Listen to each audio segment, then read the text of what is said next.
hey Sam, welcome back. You know, one of the things we forgot to do in a previous episode talking about school catering was talk about fundraisers. And I don't know how it slipped our mind, but the great thing is I think you are the man to talk about how you can expand your school catering with fundraisers. Well, I think fundraisers are super important, right? It's not only an opportunity to give back to a group, a school, a nonprofit, you name it. So whether it's a school or anybody in the community, we'll just call them fundraisers. Yep. But the key portion to the fundraiser that everybody misses, TJ, is the pre and post. They know how to execute the day of, they know how to bring the balloons in, they know how to do all that execution. But there's 3 critical steps to every fundraiser. One is the pre-promotion and getting your partner to promote it on all of their social media channels. Get the flyer in hands of either the school or the participants, right? Get it on their Facebook groups, their Instagram groups, their TikTok, their Snapchat. Everybody needs to be talking about it in the community. And you need at least 3 weeks prior to the day of the fundraiser, right? Because you want to generate some buzz, right? Then the day of the fundraiser, you get a lot of pictures. You want the group to post it, hey, we're here, we're raising money, come see us. Again, same channels, and you need to be monitoring those channels, watching those channels. And then 3 weeks post, you do the check presentation. So you get one of those nice big dry erase checks that has your name, you put the money in it, and then you have them come back and you promote that and you post, okay, we gave you X amount of dollars. And again, to your point in a previous episode, we talked about list building and where those lists are. Every group that you work with, create the list of all the groups that they're on so you can remember them and you can cross-reference them at some point in time. And remember, cross-referencing, that's great work that can be done at midnight. Nobody needs to be up or aware of when you're checking that, but you need to be checking that they're doing what they're doing because you're giving them money, earned money for the promotion in your restaurant, right? It's one thing if you're just gonna write a check and it's charity, but this is not only charity, but this is about growing the brand. The other thing is when you have all these new customers and potential new customers in there, how are you inviting them back? You know, whether it is a bounce back, whether it is a coupon, whether it is, hey, do you have another group that you would like to do? Now, the one thing I can say in the pothole in fundraising is not to overdo it, right? You don't want to be the restaurant that twice a week, every week is doing a fundraiser because it doesn't make it special. So it's another piece that's going on and you are bound to forget to check the promotion. So you should limit those numbers, set up a calendar. Again, it goes back to discipline. We talked about that in another previous episode, about how the strategy and discipline need to tie together. School fundraisers, 100%. How many are you going to do a year? 10, 20, 30? Line them up at the beginning of the year. Here's the calendar. Let's fit them in, and let's go to work. But if we don't remember those 3 pieces, you're host. Well, I think the great advice, I would add 2 things. One, again, going back to my daughter when she was in band in high school, and you know she's 30 now, pardon me telling everybody that, but it's been a while. We were doing this, I was a sandwich franchisee for 15 years. This is not stuff that we just kind of made up. This is stuff that worked. She came home with a Chipotle flyer for a fundraiser one night. We went over there packed because they gave 33%. And you look at most franchisees and they're like 10%. 10% of a sandwich sale is nothing. You're not going to get any money. So as you just said, don't do a lot of them, but I would urge you to do 20%, 30%, 40%, because it's going to get people's attention, which is what you want. It's a call to action to get them there.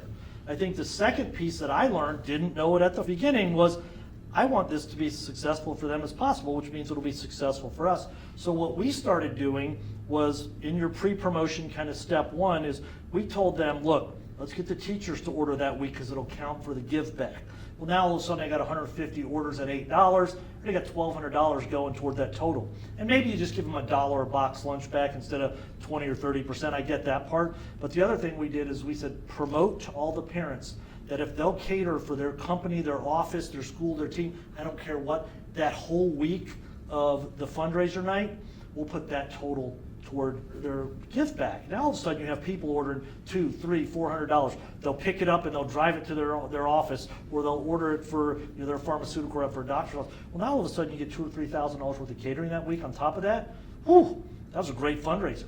But we didn't limit it to just the, hey, come here from 5 to 8 after school. So I think, like you said, do those 3 points, but then think about them a little bit differently Again, we learned this from everybody else doing this stuff. That's like the Chipotles of the world. They're mighty successful. Well, and I mean, the other thing that you do is if you really own that sense of community, I always talk about being the mayor of the mile in your restaurants, right?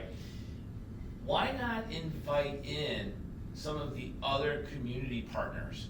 Like, there are still Tupperware ladies out there, or the Mary Kay lady, right? There are those other side hustles that are trying to work to raise money for their own business. They all have great social media presence because that's how they're selling a lot of their stuff nowadays.